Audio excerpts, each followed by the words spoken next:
Olá, amigos, tudo bem? Você que acompanha aqui a TV Baixo Parnaíba pelo nosso Facebook, Instagram e pelo nosso canal no YouTube, está no ar mais um podcast aqui da TV Baixo Parnaíba, falando sobre política sem rodeio.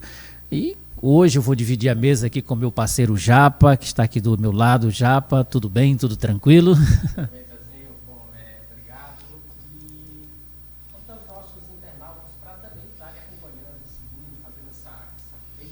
Essa conexão, né? Ser maior. Quem está pelo nosso canal no YouTube, que continue se inscrevendo, compartilhando. Quem segue a gente também pelo nosso canal, pelo nosso Instagram, pela nossa página, que é um espaço para a gente falar de política, para a gente debater. E aí hoje a gente tem aqui um cara que é chapadinhense, que tem uma raiz aqui muito firme na região do Baixo Parnaíba, jornalista, advogado, ainda considero na classe jovem, né? Professor. É um cara muito dinâmico e muito crítico na política maranhense. Eduardo Braga. Seja bem-vindo, Eduardo. Muito obrigado, Japa. Muito obrigado, Zezinho. Muito obrigado pelo convite. É uma satisfação estar aqui no nosso podcast Sem Filtro. Vamos lá tratar de todos os assuntos. Todos os assuntos. Como é que está aí a advocacia? Olha, é uma experiência maravilhosa, né? Você passa 5 anos na faculdade estudando direito, mas tem coisas que realmente só no dia a prática, só o dia a dia, só aquele primeiro momento que você vai ali, sabe, encarar o problema concreto, que você vê que a maneira com que você vai fazer a sua peça, a sua defesa, vai definir, sabe, a vida das pessoas. Muitas vezes é o direito à terra, é o direito à aposentadoria, sabe, a regulamentação de uma guarda, enfim. São coisas muito concretas, não é mais uma questão... O seu acerto ou o seu erro não é uma pontuação numa prova. É, de fato, a efetivação do direito das pessoas. Então, é uma atividade muito nobre e eu tenho tido muito prazer de exercer. Bom, para quem não sabe, eu gosto de destacar dele aqui, já porque ele foi o cara na OAB... nas primeiras provas foi aprovado, né, Braga? Porque é um sacrifício para muita gente, né? Pois é, geralmente o aluno de direito passa o curso inteiro com aquela tensão, se vai passar, se não vai passar. Eu acho que mais preocupado com a OAB do que com o TCC, né? Pois é.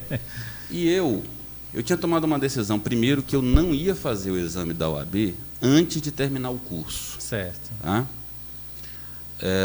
Então, concluí o curso e me inscrevi no último dia do prazo para conhecer o exame na prática. Como ontem, por exemplo, eu fui fazer Enem para conhecer na prática como é que é fazer uma prova do Enem, nunca tinha feito. Então, fui fazer a inscrição na prova da OAB, eu não tinha nem a intenção de advogar, porque eu trabalhava numa instituição que de manhã, de tarde, de noite, eu não tinha tempo para pensar em advogar naquele momento, mas me inscrevi no último dia do prazo e fui para conhecer a prova. E na hora que eu chego lá na sala, você olha um lado, olha para o outro, as pessoas estão tensas, nervosas, meu Deus, eu tenho que passar e tal.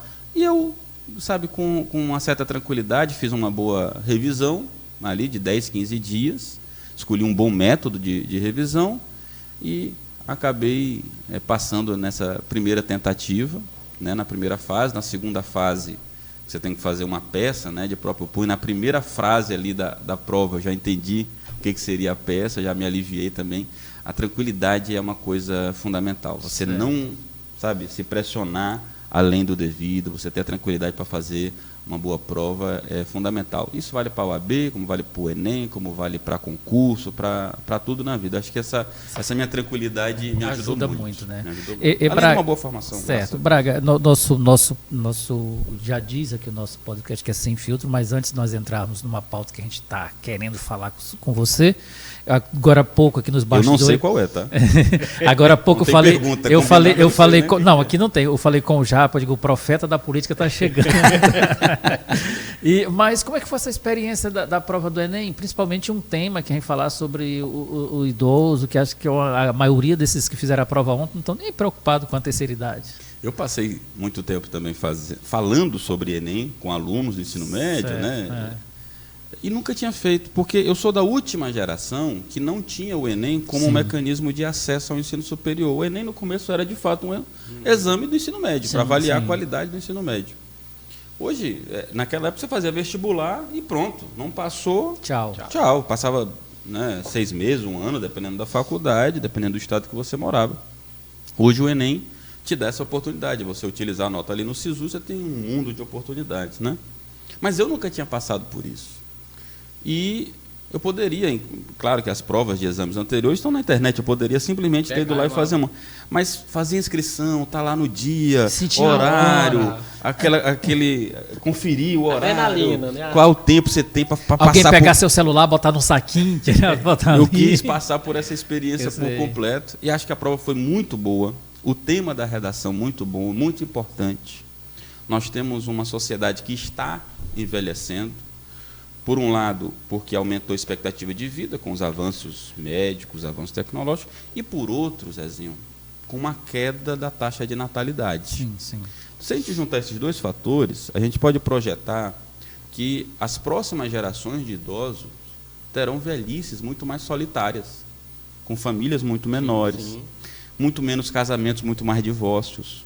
Então a sociedade vai ter que se readequar para uma realidade social complicada, porque as desigualdades elas são aprofundadas na terceira idade. A desigualdade é uma marca do Brasil, de maneira geral, mas o idoso pobre, ele sofre muito mais, porque vem junto todos os problemas da baixa mobilidade, das questões de saúde.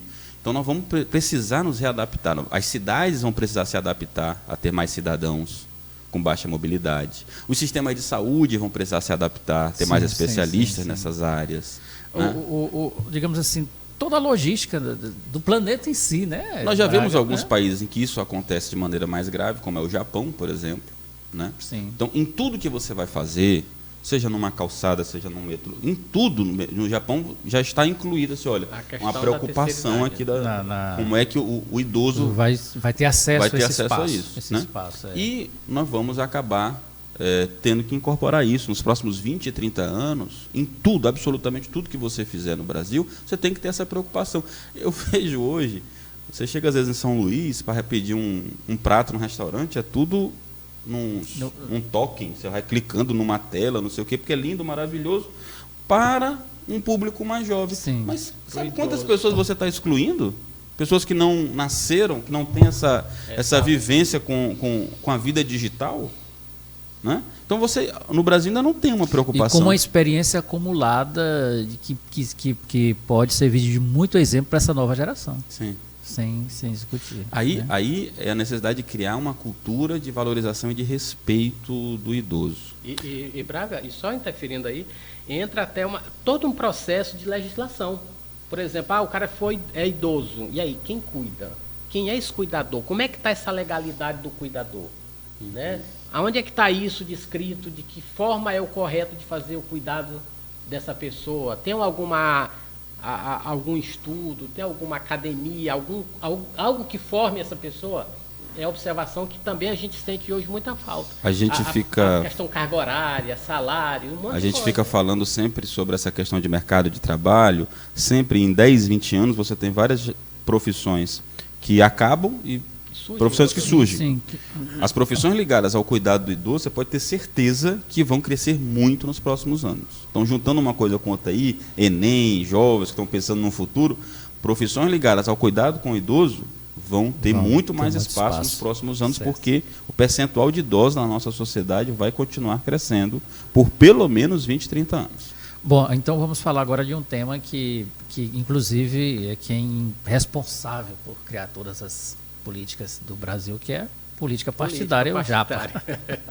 Braga, política partidária hoje, como é que tu te equilibra nesse cenário hoje? Eu sei que tu é presidente do Partido dos Trabalhadores aqui no município, Chapadinha, né? Como é que tu olha isso todo? A gente puxando até esse gancho, né, dessas evoluções que precisam ser adaptadas, atualizadas. Como é que tu olha hoje isso, esse cenário? Olha, eu, primeiro, me filiei ao Partido dos Trabalhadores no dia 24 de março de 2006. Se você voltar um pouquinho no tempo, você vai lembrar o que acontecia em 24 de março de 2006. O auge da crise do mensalão. Eu sempre gostei muito, desde jovem, de história. Então, quando você lê, você conhece a história brasileira e você se encara, né, você está diante de um caso, de um evento histórico, você vai tentando interpretar isso, né? Então, o que a gente vê? É que na história do Brasil, todas as vezes que nós tivemos governos minimamente alinhados com o interesse do povo mais pobre, do andar de baixo, esses governos foram derrubados. Isso aconteceu com o presidente Getúlio Vargas, isso aconteceu com João Goulart, e eu estava vendo aquilo acontecer com o presidente Lula. Então, em 2006, eu me filiei ao Partido dos Trabalhadores para defender este projeto de país liderado pelo presidente Lula. E aí me chamaram para uma reunião. E eu fui para uma reunião da juventude do PT, lá no Distrito Federal, e nunca mais parei. Porque a vivência com outras pessoas, que também são mobilizadas pelas mesmas causas, um espaço em que você pode participar da política, e aqui eu falo, gostaria até de aproveitar para falar para os jovens, para as pessoas de maneira geral, mas muito especialmente aos jovens. O Partido dos Trabalhadores é um espaço que permite ao cidadão comum participar da política, fazer a diferença. Porque você não precisa ser uma pessoa com fortuna, você não precisa ser uma pessoa com sobrenome, que vem de uma família rica, tradicional. Não. Qualquer trabalhador, qualquer jovem pode procurar o partido, se filiar, participar das reuniões, influenciar nas decisões, construir uma militância, como eu um dia, lá no dia 24 de março de 2006, iniciei e fui. Panfletei, sabe, setor comercial, bandeirei, fui para a coordenação de campanha desde muito jovem, participei de vários espaços, ocupei cargo público indicado pelo partido, fui vereador de Chapadinha, eleito em 2012 pela bondade de 842, né? Porque teve o meu voto. Cidadãos chapadienses que votaram em mim. Então, construí uma trajetória dentro desse partido, dentro desse projeto, e nesta eleição interna do PT, porque as direções do PT são eleitas pelos próprios filiados, não é indicado Era de isso que cima eu para queria baixo. falar, acho que é o único partido que tem essa metodologia, né? Acho que o pessoal que nasce de um racha do PT também tem essa prática. Que é a eleição direta, né? Mas, geralmente, como é que são os partidos políticos no Brasil? Tem um dirigente nacional, tem uma pasta debaixo do braço, ele é o dono.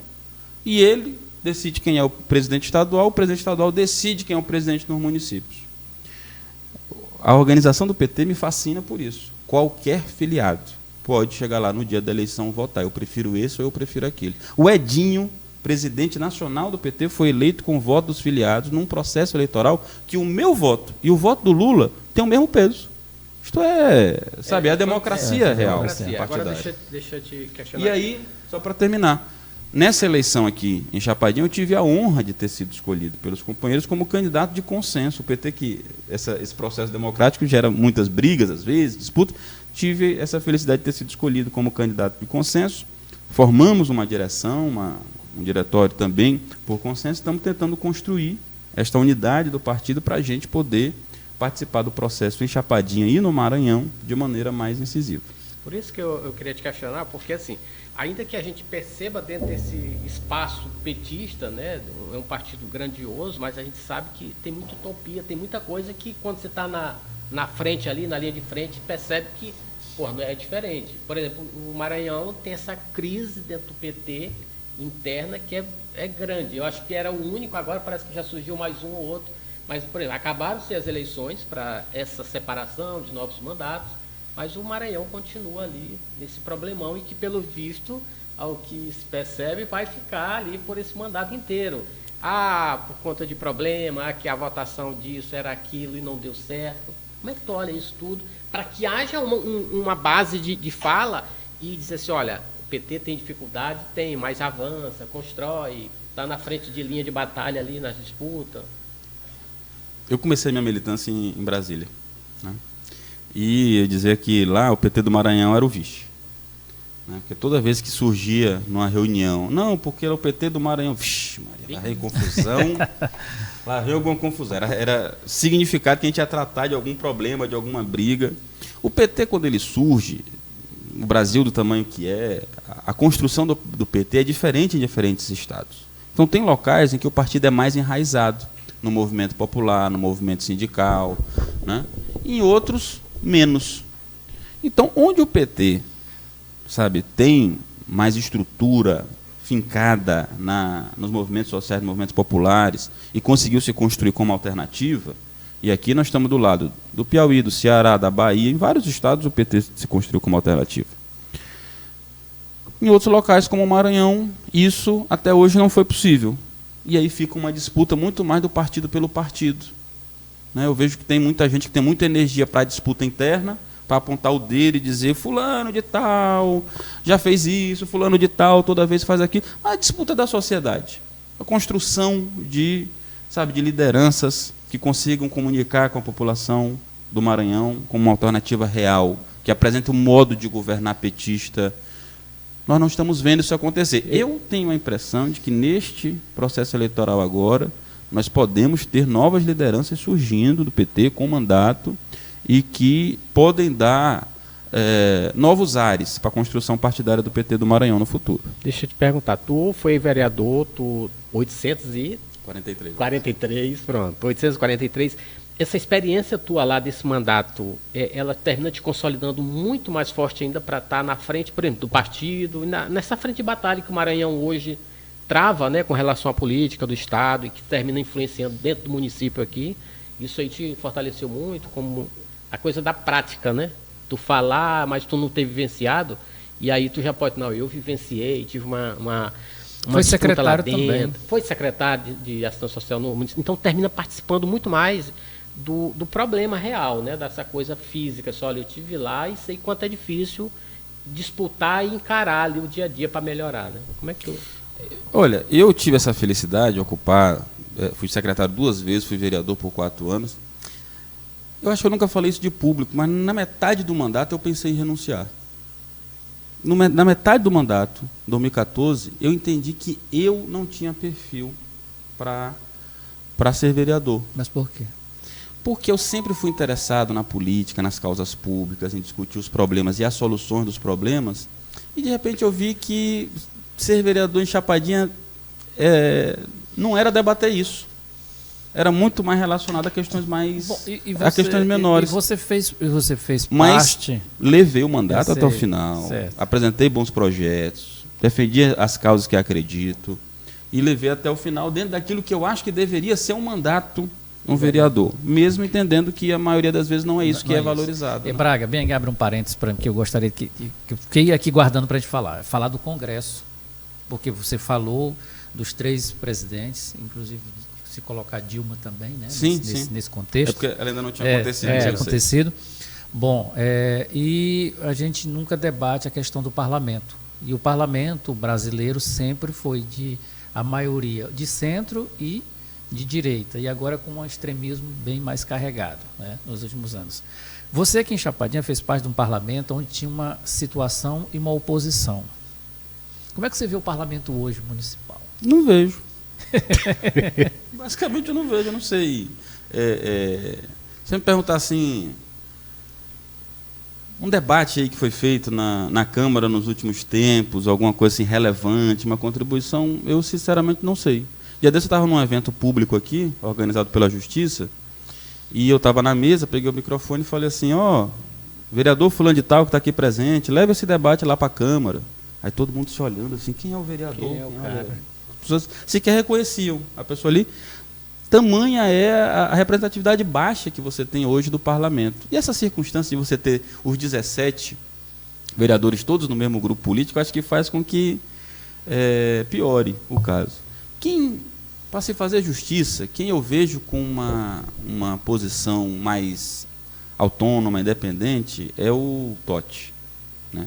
É um vereador que, inclusive, outra coisa que nunca falei de público, digo aqui, como presidente do PT, eu convidei o Totti a voltar ao partido. Eu sou pré-candidato a prefeito hoje, mas se o Totti quiser romper com o grupo da prefeita e voltar para o PT, ele passa automaticamente a ser o pré-candidato do PT a prefeito de Chapadinha para a próxima eleição. Você acha que ele tem esse perfil? Sem dúvida nenhuma. O Totti é a cara do PT. O Totti é um cara que está o tempo inteiro fazendo política próximo das pessoas, na zona rural, perto dos mais pobres, ouvindo mais do que falando. Então, eu acho que o Totti já foi petista, saiu do PT por circunstâncias dessa confusão que muitas vezes a gente vive dentro do partido, mas hoje sempre esteve na linha de frente das campanhas do presidente Lula. Tá? Então, é um cara que eu tenho o máximo respeito e que tem muita coisa para acontecer. Tanto nessa eleição agora de deputado, como lá para frente. Ele me disse que não pretende ser candidato à reeleição. Não sei nem se podia estar dizendo isso, mas ele disse que não pretende ele ser candidato à reeleição. Daí surgiu a ideia, olha, já que você não pensa em ser candidato à reeleição, venha ser candidato a prefeito. Ele é um cara da prática. Né? Ele é um cara da prática. Ele não gosta muito de discurso, ele gosta da prática. Pois é, a polícia tem vários perfis. Tem gente que é mais do discurso, tem mais que a gente da articulação e tal. E tem gente que é da prática, do fazer diário. Ninguém, meu amigo, tem a votação dele. Eu falei aqui do orgulho que tem dos meus 843 votos, ele teve mais de 2.000. Sim. Isso, sabe? Dentro de um cenário que tinha muita gente que são bons de voto na zona rural, principalmente, e que ele estava ali. Eu lembro que o Totti, acho que são 3 mandatos dele já, né? E aí no primeiro mandato, ou antes do primeiro mandato, quando o Maninho foi candidato, assim como na época você, e o Totti fez ali uma campanha muito forte ali junto do Maninho. E aí eu sempre tomo como referência que a região que o Totti mora ali, que é a Mangabeira, ali aquela região. E ali a gente percebe a cada ano que aparece alguém, vou lá, vou ganhar voto. E vai lá e toma uma surra. Então assim, eu falei, o que esse cara tem de diferente que ao longo de 2 mandatos, de 3 mandatos, as pessoas continuam acreditando que esse cara ainda tem o direito de fazer assim, você vai na urna, você deposita o voto em mim. Que tipo de crença, que tipo de apoio, né, que ele faz? Deixa eu lhe dizer. Eu, depois de ter sido eleito presidente do PT, eu procurei a companheira Maria Coelho para se filiar de volta ao PT, o companheiro Alcides para se filiar de volta ao PT, convidei e mantenho aqui o convite de público ao Totti, ao Ebert, lá no Castelo Branco, a toda a juventude de Chapadinha que queira participar de um projeto político transformador para Chapadinha, para o Maranhão, para o Brasil. Por quê? Porque eu entendo que um partido, Zezinho e Japa, não é um grupo dos meus melhores amigos, não é um grupo das pessoas que concordam comigo. E eu começo mostrando isso quando eu convido para voltar ao PT a companheira Maria Coelho, que hoje faz parte do governo municipal, tem cargo lá, e continuará ocupando o cargo que tem. Porque o PT é um projeto muito maior para a gente se apegar em picuinhas, sabe, de divergências entre a gente. Então, eu prefiro que o partido cresça, eu prefiro que o partido tenha tanta gente que saia do controle do que ele ficar pequeno e na minha mão. Eu quero que essa minha gestão como presidente do PT ajude a fazer com que o partido cresça. E não necessariamente ele vai crescer só com pessoas que concordam comigo. É necessário, num partido orgânico, vivo, com o PT, que tenha divergência. Então, tenho feito convite a diferentes companheiros. O Totti, eu não estou convidando ele porque eu concordo com tudo dele, não, mas porque eu reconheço o trabalho dele e acho que a gente tem que se mirar em exemplos bem-sucedidos. Acabei de falar aqui, mas não é um absurdo o PT do Maranhão não olhar para o lado aqui para o Piauí para tentar aprender alguma coisa? Com certeza. Então, da mesma maneira... O cara que saiu de 2%, da mesma 2% maneira, nas pesquisas, o Wellington Dias, que ninguém conhecia, já foi governador 4 vezes, né? Fez o sucessor. Sucessor, aliás, 2 vezes fez o sucessor no Piauí. Exatamente. 2 vezes, né? E Fontinelli, né? Rafael Fontinelli está lá com a aprovação em cima. Então, da mesma maneira, em Chapadinha, olhar para o que deu certo é ver assim, como é a maneira do Totti fazer política. Vamos ver isso aqui e trazer para a prática do partido, porque tá dando certo. Um indivíduo que tem vários mandatos, que sempre esteve do lado certo, na política nacional, pelo menos, né? Tem a aliança aqui municipal que a gente discorda, mas, enfim, a vida é dinâmica. A vida é dinâmica. Acho que é um bom exemplo de figura pública para Chapadinha, vereador Totti. Braga, a gente teve sempre um cenário de Chapadinha com 3, digamos que 3 alas, né? A gente vai lá, tem quem está no poder, na gestão, tem o seu adversário de primeira linha e tem uma tal da terceira via, né? Como é que tu olha isso hoje? Ainda tem esses 2? A gente foi para essa última eleição e na véspera a gente estava sentado ali, umas pessoas pensando assim, para quantos votos a Belezinha vai ter? Será que ela vai ter 70? Será que ela vai ter 80? Eu dizia assim, por mim que ela tenha 90. Porque eleita ela já está, reeleita ela já estava, e o voto dela não terá o meu, certamente não teve. Mas a votação dela fazia com que acabasse essa história. Pronto, tá aí, a Belezinha foi reeleita 80%, 17 vereadores e tal. Hoje, no campo de oposição à Belezinha, não tem ninguém para querer levantar a mão e dizer assim, os outros têm a obrigação de vir me apoiar. tem várias lideranças, mas que tem que ter, primeiro, a humildade de construir um diálogo para construir uma alternativa.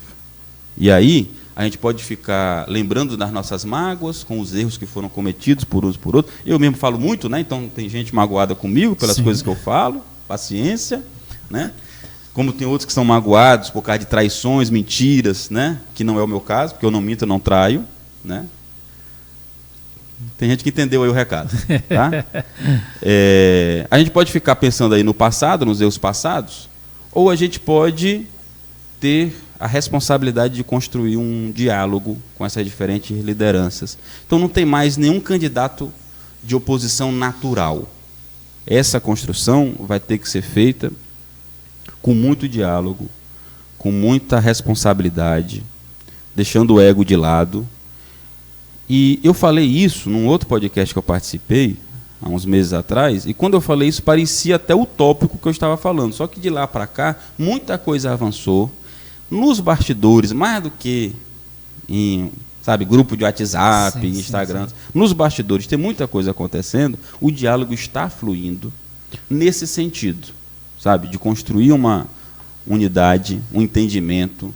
Sabe, aquilo que puder estar junto vai estar junto, aquilo que não puder estar junto vai estar separado, mas vai estar respeitando e alinhado com a consciência de que a adversária de todos os grupos da oposição é a prefeita de Chapadinha atual. Por quê? Porque nós discordamos da maneira dela governar. Foi reeleita, tem um grupo dela, ótimo, é da democracia isso. Agora também é da democracia que haja gente pensando, olha, deveria ser governado de maneira diferente. Eu, por exemplo, acho que é um absurdo Chapadinha ter saltado o recurso da educação do Fundeb de 70 para 170 milhões de reais. Em 4 anos, o recurso do Fundeb de Chapadinha saltou de 70 para 170 milhões. Ano a ano crescendo até chegar em 170 milhões.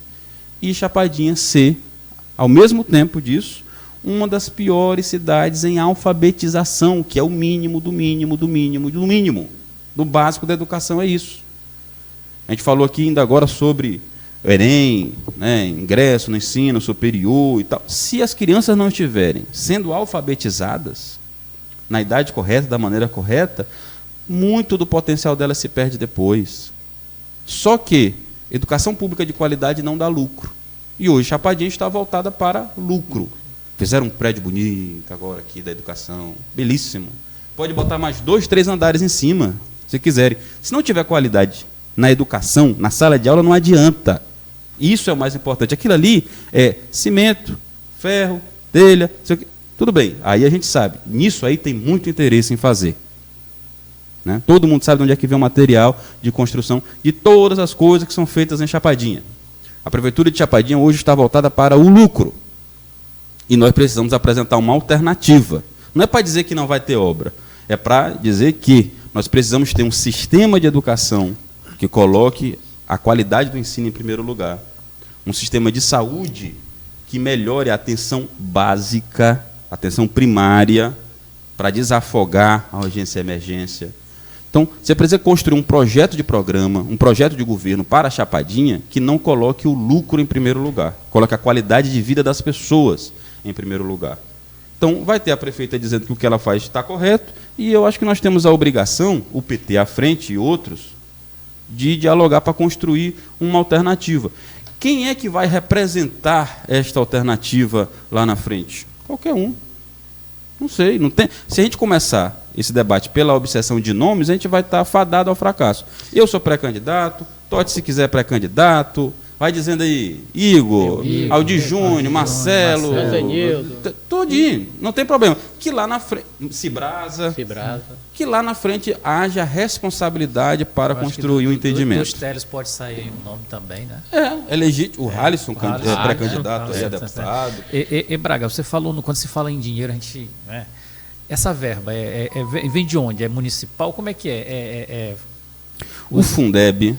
Outra coisa aqui que eu vou falar... Toda essa verba que movimenta hoje o município de Chapadinha. Né? Chapadinha hoje